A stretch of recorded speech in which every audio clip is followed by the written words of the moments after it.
10-year-old woman accused of manslaughter after a fatal shooting in Bangor appeared before a judge today. Olivia Babin's accused of shooting 24-year-old Daniel Ford Coates in the early morning hours Tuesday. Though court records remain sealed, Assistant Attorney General Jennifer Ackerman providing a brief overview of their contents.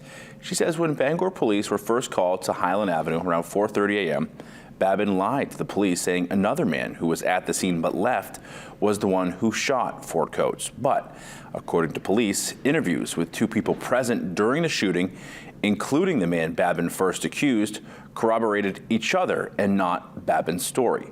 They say after drinking and using drugs, Babin wanted to scare the downstairs neighbors with what she thought was Ford Coates' empty 9mm.